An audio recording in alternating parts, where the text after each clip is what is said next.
of the Faculty of AS Graduate School, Dr. R.P.P. Sarmiento, for his closing remarks.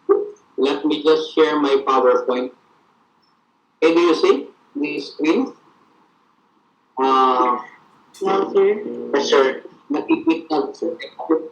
So, it is my task to do the closing remarks. And I have a lot of things to thank, express my gratitude for this very successful webinar. And I think I thought that this will only be a simple webinar that was organized by the students of the Graduate School of Angeles University Foundation, but it became a regional or even national avenue for every student to learn about the role of forensics in the administration of justice. Okay, my profound gratitude to all the pool of subject matter experts who join us today in this webinar and share their expertise honed through experiences, trainings, and undertakings, and relevant local and international schoolings, workshops, specialization, and seminars. So I would like to mention them individually. Of course, I would like to express my gratitude to Police Lieutenant Colonel Elizalde Odi for sharing the best practices and the role of forensic photography in the administration of justice. Thank you, Sir Odi, for a very informative presentation. Of course, to Police Lieutenant Mike Esmeralda, who discussed to us the role of fingerprint examiners in the solution of criminal cases. And of course, the enrichment of the database of the PNP automated fingerprint identification system that will surely resolve a lot of criminal cases in the country. Because that is one of the threefold objectives of criminal investigation, and that is to identify the criminal before we can locate them, and of course, evidence being or fingerprint being an evidence in court later on will help deliver these criminals behind bars. So thank you very much, Sir Mike Esmeralda. And of course, we have other speakers that we had listened to them. We had exchanged certain information about their best practices. The very chief of the question document examination, Ma'am Laynette Aguila. So again, nakikita kami ulit, Ma'am Laynette. Nakikita kami nito sa mga trainings lang sa Cebu. And sometimes we travel together, going to Romblon, going to different schools, offering criminology to deliver certain seminars related to forensic science. I'm happy to see you again, Ma'am Laynette Aguila of the Question Document Examination Division. And of course, our idol, retired Lieutenant Colonel Reynaldo D. Guzman of the Firearms Identification Division. And I am very happy to hear again coming from our idol, Master Reynaldo, pertaining to the best practices of the PNP Crime Laboratory and the state-of-the-art equipment used in firearms identification. And of course, Sir Reynaldo will be helping us communicate whatever unresolved issues that are pertaining to the administration of some board questions related to firearms identification. These are the people that help us in making this webinar very, very successful. Okay, my heartfelt thanks also to my students in the Masters program for a job well done Okay, so ang dami nyo ngayon sa academic year na to, and I was very, very happy that you are able to deliver one of the requirements in my class in the subject Science of Criminalistics. And I want to mention and recognize your efforts. Okay? So this webinar serves as avenue for continuous learning for everybody who are interested in forensics. It is not proper for me to recognize you and to commend you all for a job well done. Okay, so here are your names: Marlo, Mabel, Lerma, Bernard, Jesse, the president of the class, Mr. Rusty Astrero, for guiding the group all throughout the completion of this webinar. Vita, Ma'am Vita, Audrey, Precious, Julius, Alvin Gating, Alvin Mirador, okay. Dito sila, Cheryl, Manny, John, and Kevin. Without your concerted effort and without your teamwork, hindi magiging successful itong webinar na to. Okay, so thank you very much to your dynamic group. My gratitude also goes to all participating individuals coming from the various colleges of criminology in Luzon, in Cordillera, in NCR, in Region 4A and 4B if there are, because we shared the live stream to all the web group or Facebook group that we could reach, and I hope they were watching also. But primarily, we intended to really invite only the local colleges and universities in our area, particularly where my students are connected. We have AUF, we have Polycross, we have Systems Plus Colleges, Holy Angel University, CELTEC, Colegio de Sebastian, and other HEIs. Huwag sana magtampo yung mga ibang schools na hindi ko nabanggit because there is a long list of criminology schools. Remember that there are almost 600 already, 600 schools nationwide offering BS criminology. Here in Central Luzon alone, I think according to the members of the Regional Quality Assessment Team, there are around 60 already, 60 higher educational institutions offering criminology. Okay, so thank you for everybody who find time to listen to our subject matter experts. Okay. So, did we achieve our objective this afternoon? Yes, of course, we were able to organize one professional undertaking that will really benefit the entire criminology students, and of course, other professionals who are teaching forensics in the country.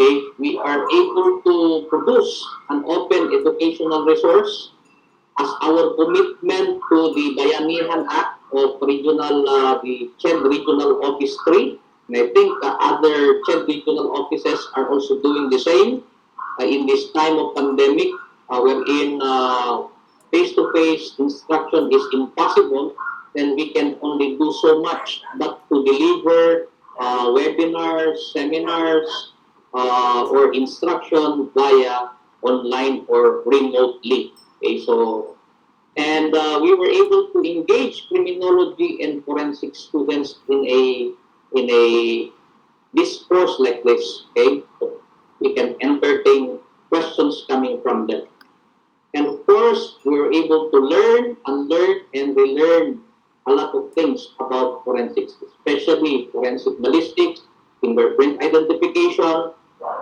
We also have question documentation.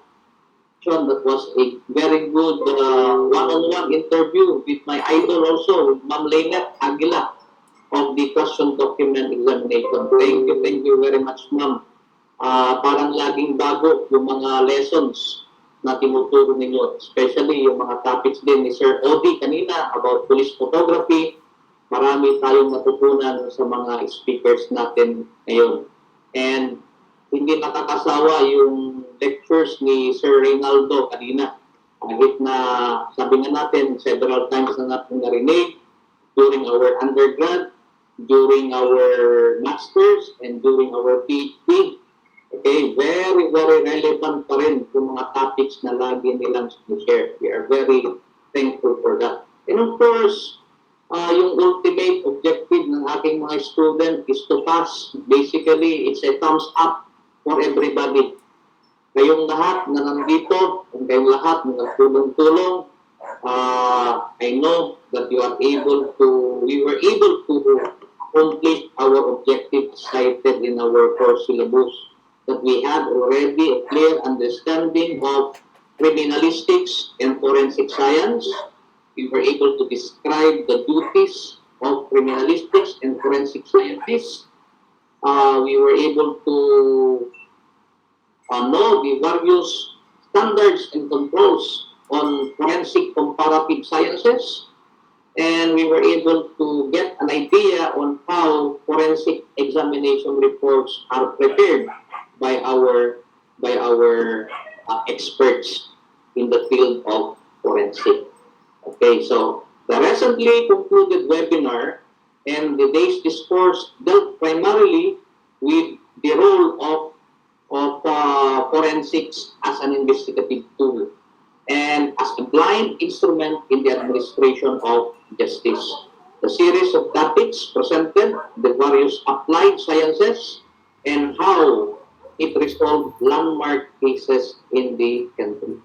It is not the intention of the webinar to provide you a degree on forensics, since forensic science degree enables graduates to investigate and solve crimes and are often times regarded as expert witnesses by the criminal courts. However, the discussions and sharing of best practices by the PNP Crime Laboratory Services through their personnel, we will be motivated to devote ourselves to lifelong learning by engaging in advanced trainings in the various disciplines of forensics and by joining credible forensic societies in the country and abroad, such as the International Association for Identification, or the IAI, or the Association of Firearms and Toolmarks Examiner,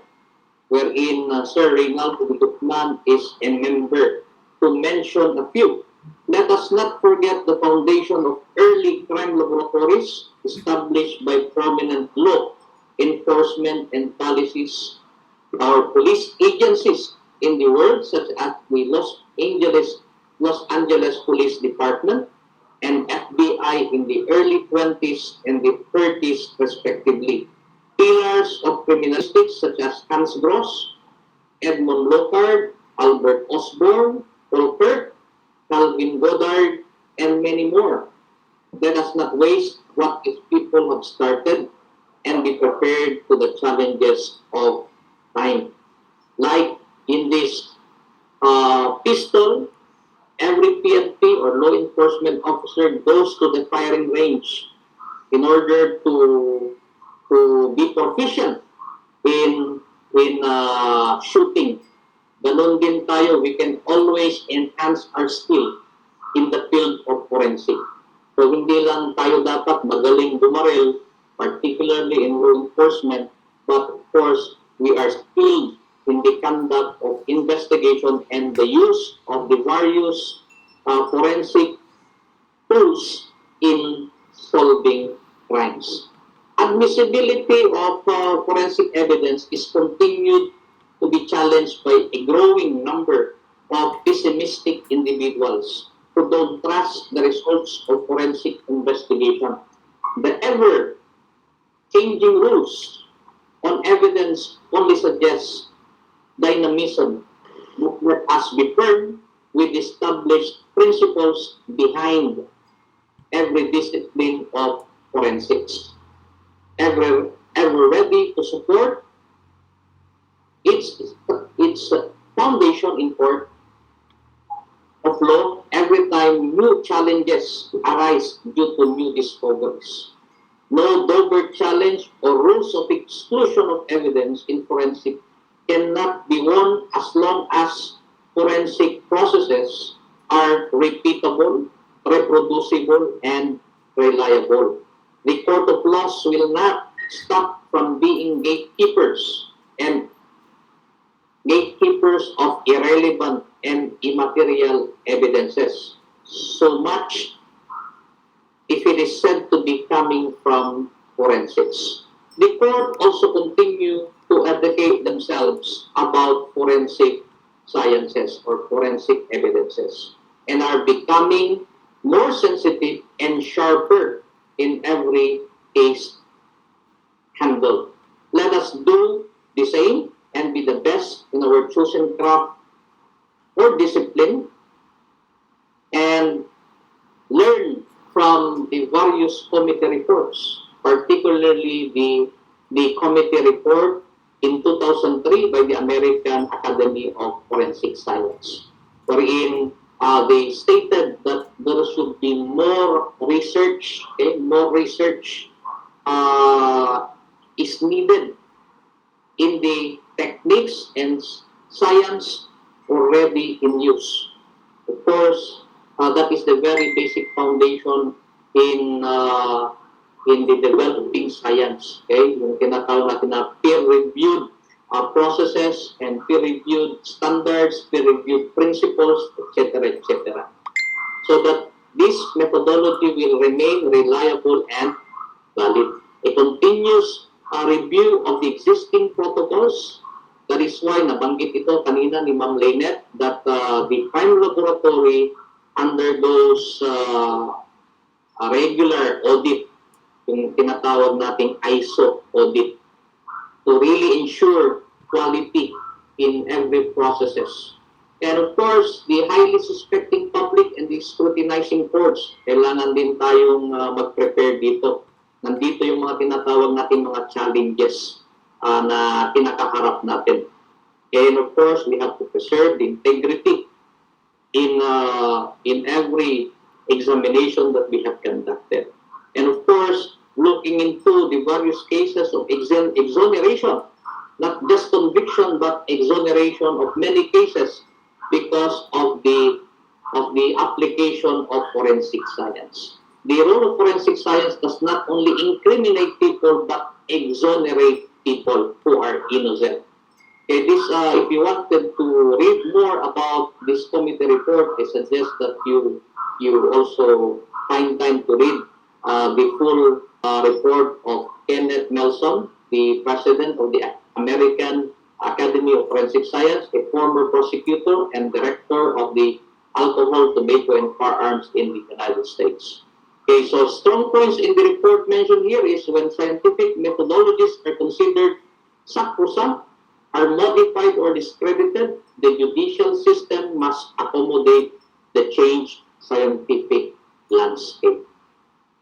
Okay, there are many issues and problems encountered now in forensic practice, and these are only few of these. There is a call for real science to support forensic disciplines, subjective interpretations, exaggerated testimony, and paucity of research pertaining to forensic science, inconsistent practices in crime laboratories, and of course, varied scientific working groups. So there is a need to unify a lot of scientific working groups. This again was presented in the journal of Geometrics provided in the National Academy of Science report on forensic science. What it means for the bench, and I'm happy to share to you this report so that we can also get or benchmark these practices and if it is applicable also in the Philippine setting. Okay, challenges ahead. Committee found that though there are many dedicated and skilled forensic professionals, the quality of practice in the forensic disciplines varies widely, and conclusions reached by forensic practitioners are not always reliable. So again, let us be worried that a lot of skepticism or pessimistic people around us. That's why we have to be ready and defend the very strong foundation of forensic practice in the country. These are also felt in other countries, not just only our country. Okay, the reasons include paucity of scientific research to confirm validity and reliability, paucity of research programs on human observer, bias and error rates, absence of scientific and applied research, particularly on new technology and innovation, lack of anatomy of crime laboratories. And I think itong ginagawa na natin ngayon na procurement ng new instruments for the mega laboratory, expanding the crime laboratory services to the region, we hope that ma-resolve din ito yung lack of anatomy of crime laboratories, particularly the needed state-of-the-art laboratory. Kanina may pinakita si Sir Reynaldo na microscope gamit sa bullet comparison. Sabi ko na lang sa aking reaction, sana all mayroong ganyan. And even us in the academic community, we wish na magkaroon ng mga ganyang state-of-the-art crime laboratory. Absence of rigorous mandatory certification requirements. Nagliparan yan sa ating bansa. Absence of uniform mandatory accreditation programs. Failure to adhere to robust performance standards. Failure to use standard terminology.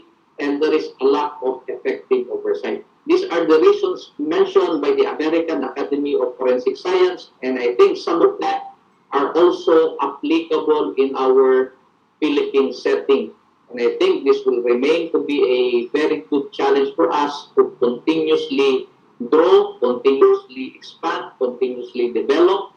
Kaya nandyan yung ating ISO 9001, 2008, 9001, 2015, may mga tinatawag tayong mga risk-based decision-making na gagawin to continually improve on the various programs, systems, processes that we have in our organization.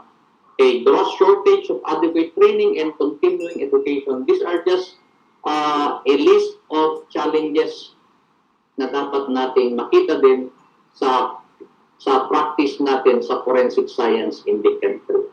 Okay, let me just leave. Kanina nabanggit na ito yung aking isa sa mga favorite statement coming from Dr. Brodwell, a 19th century French medico-legalist. Nabanggit ito kanina ni Sir Odi, if I am not mistaken, Colonel Odi mentioned.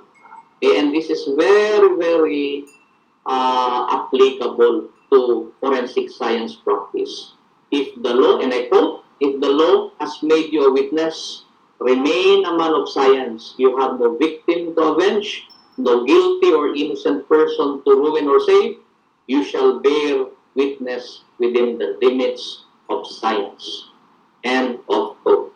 Thank you very much to everybody and stay safe and God bless.